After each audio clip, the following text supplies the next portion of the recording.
Alright, what's up guys? My name is Zach and today I am driving a 2022 Mazda MX-30 EV. Up front is a single electric motor along with a direct drive transmission. Now I am super excited to be driving this MX-30 because this is a super special Mazda here in the United States. This was only ever sold in California and it was only sold from 2021 until 2023. They canceled it, and so we'll talk a lot about that later on in the video. But this is a super special car, and being a Mazda fan, I was so excited to get behind the wheel. But huge thank you to Kennedy Mazda for letting me take out this MX-30 we're about to review here on the channel. Kennedy Mazda has been absolutely wonderful to work with, a family-owned company, and you'll hear more about them at the end of the video, but please click their link in the description below. And if you would like to submit your own vehicle to have it reviewed here on the channel, you can head on over to my website, zackpradel.com/submit. It's a quick and easy submission form. It takes under a minute to fill out, and I come out to you. But let's get back to that all-electric drivetrain. Well, this is Mazda's first ever full EV. Now, in other markets and in other areas, you could buy this in 3 different configurations: a mild hybrid, a plug-in hybrid, and full EV. We only got the full EV, and unfortunately, as of 2023, they actually canceled this car for the American market, so we won't even be getting these anymore. But it makes about 143 horsepower and is front-wheel drive. However, again, other markets got all-wheel drive. We only got front-wheel drive. And on a full charge, it gets about 130 miles of range. Now, that's going to vary, of course, with condition, weather, and I'm sure on a day like today, it's going to be less than average. And so that was sort of what killed these cars off, or at least squashed any interest potential buyers might have had. 130 miles on a full charge is not a lot. And so this car was meant to be a city car. This was meant to be driven short distances while offering that Mazda experience. So take that as you will. So how does it feel to drive a MX-30? Well, it drives a lot like most other electric vehicles, and that's a good and bad thing. It's good because it's very simple, it's quiet, it's smooth, it's not jerky in any type of way, very comfortable, I can speak at a normal volume, and it's good. I really enjoy the driving experience. However, Mazdas as a whole have always had a high focus on handling, and so you don't really get that here. You don't get that canyon carving feel like you do from the MX-5, the Mazda 3, the Mazda CX-50, the Mazda CX-5. All of Mazda's current products do have some type of focus on the driving feel, and this one just doesn't. However, visibility is pretty good, and overall, for a commuter car, city car, whatever you might want to call it, I think it does a really good job.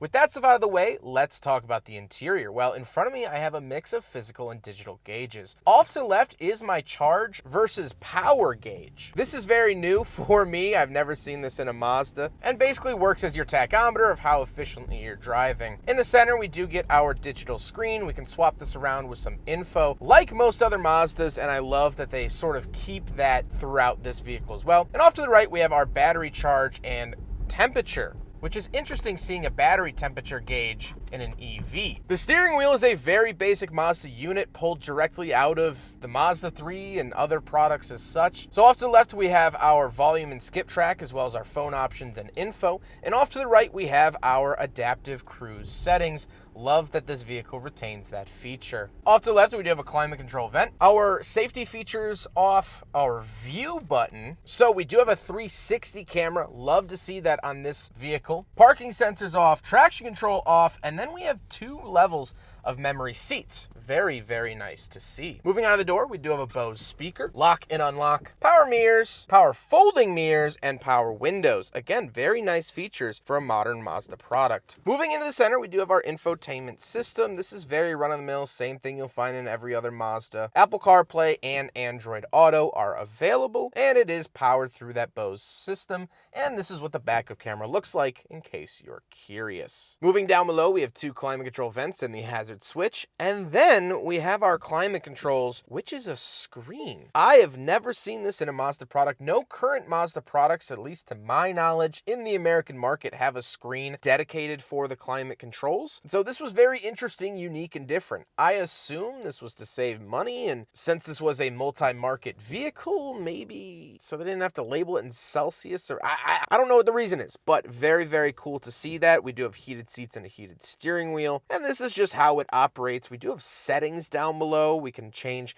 the visuals of it, touchscreen volume and such like that. So this is all very, very new. As someone who has driven every Mazda made recently, this is very unique to see something like this, and I enjoy playing with it. Down below the center console, we do get more cork, as well as a wall outlet and 2 USB-As for the infotainment and for charging. Then we do have the shifter. The shifter is mostly different from a lot of the other Mazdas. However, this style shifter is starting to be adapted into the Mazda CX-90, their new 3-row vehicle that was debuted in 2023, and I like it.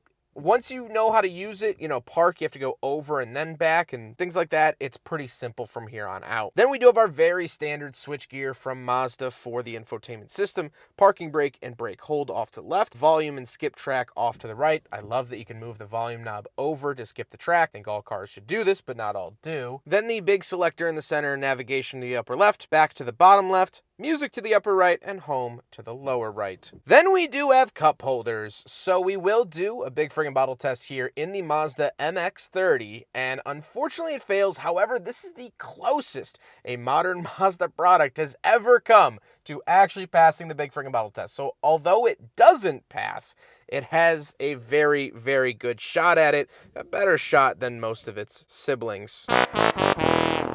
Then we do get a center console, which is really interesting because it has these front flaps that you can fold out to sort of go over the cup holders and extend the center console. I'm not totally sure the reasoning for this. If you have a oversized object in your center console, or if you just want to delete the cup holders. Not totally sure why. If you have a guess as to why Mazda would do this, please let me know. But it's very cool and very unique, and something I definitely haven't seen in a car before. The seats are comfortable. They are this very interesting cloth material mixed with leather, and I think they offer a nice and luxurious experience for the caliber of car that this is. This isn't a Rolls Royce, but that doesn't mean I can't be comfy, and so Mazda thought of that when building this vehicle. However, speaking of seats, we do have back seats and an interesting way to get back there.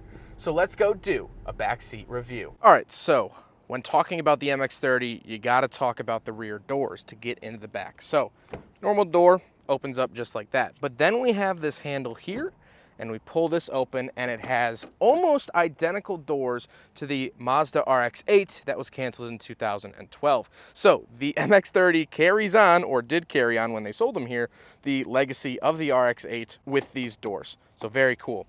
Getting back here, I'll show you first. Oop, I got a drop on the lens. Not very spacious, but we're gonna try it out. All right, so I can, let's see. Nope. All right, so I actually have buttons on the back of the seat right in the middle to move that seat up. Love to see that. Once we are back here, let's put this back to where it was. Not a lot of space. Could I do it? Could I fit back here actually with the seat like this?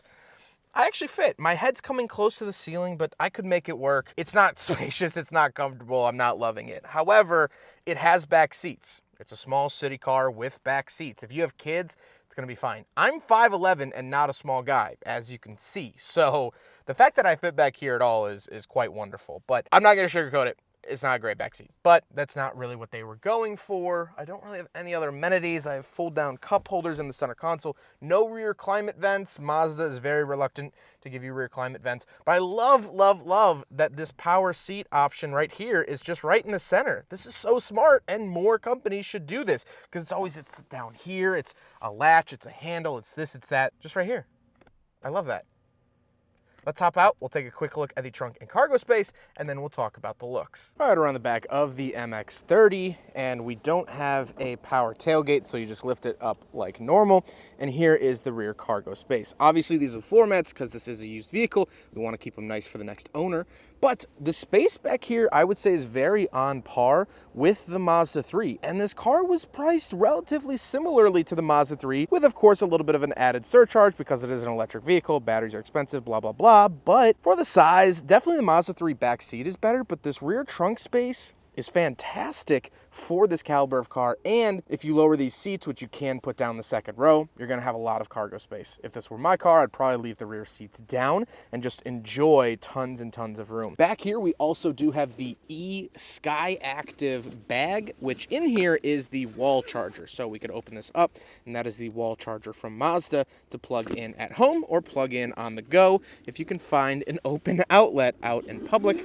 or maybe steal some juice from your neighbor, aunt, uncle, whatever it is. So that is the rear cargo space of the Mazda MX-30. Now we gotta talk about the looks, and I love the look of the Mazda MX-30 because we don't get them. This is my first time actually seeing one in person. Again, we are thousands and thousands of miles away here in Indiana from where this vehicle was sold new. These were only sold in California, which is more than a day's drive away. So just seeing one is such a visceral experience that gets me super excited because, well, we just didn't get these at all. However, I do think it is styled in a pretty interesting way. I think it's eye-catching and definitely fits in with Mazda's lineup. It's a shame that we didn't get them here. However, with all of that being said, let's get on to my final thoughts. What do I think driving a Mazda MX-30?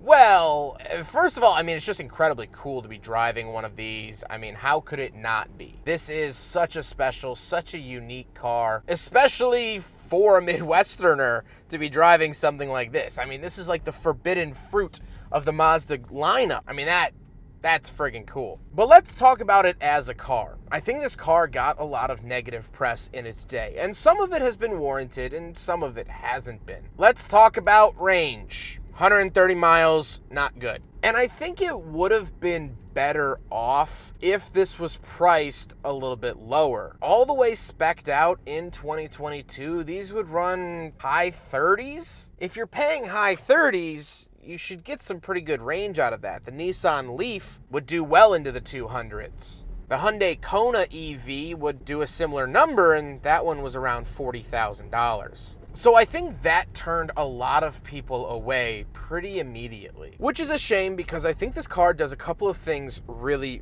really well. First of all, the interior feels like a Mazda, which I've always loved. I personally own a 2019 Mazda 3, and so this feels at home. This feels wonderful. The materials in here are solid, and although there are some new materials that I haven't seen in a Mazda before, like this interesting cork down below, it doesn't feel like a flash in the pan. It doesn't feel like it's trying to be this cool, tech-savvy, no buttons, minimalist vehicle. It doesn't drive or feel like that. It still has that Mazda heart on the inside. Are the back seats spacious? No, but it has them. I think where this car failed in the new market, it will really succeed in the used market because they're quirky and weird, because no one knows really what they are. I think EV enthusiasts are going to enjoy that because EVs are pretty normal now. It used to be weird to drive an electric car, but now it's not. So you got to find ways to make it interesting. You got to find ways to make it unique. And the MX-30 is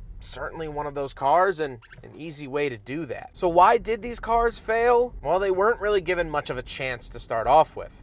And I think if a lot of people had an extended amount of time to try them out and learn about them, I think the overall opinion would change. And I think it would change for the better. However, speaking of these on the used market, you can buy this car from Kennedy Mazda here in Valparaiso, Indiana. Kennedy Mazda is a family-owned Mazda dealer. They've been that way for years and years and years, and they are one of the most down-to-earth, homegrown dealerships I've ever worked with. Their communication has been top-notch to the point where I emailed them about this car, and I was actually shocked at how fast I heard back from them. I wasn't even prepared. They've been wonderful to work with such gracious hosts for this video. Please go check them out if you are in the Northwest Indiana area and looking to purchase a Mazda or a used vehicle. Kennedy Mazda should be your stop. They're the best in Indiana. They have my seal of approval in saying so, and I cannot thank them enough. But I hope you guys enjoyed the video. Don't forget to rate the video, comment on the video, and subscribe if you really liked it. Take care, guys.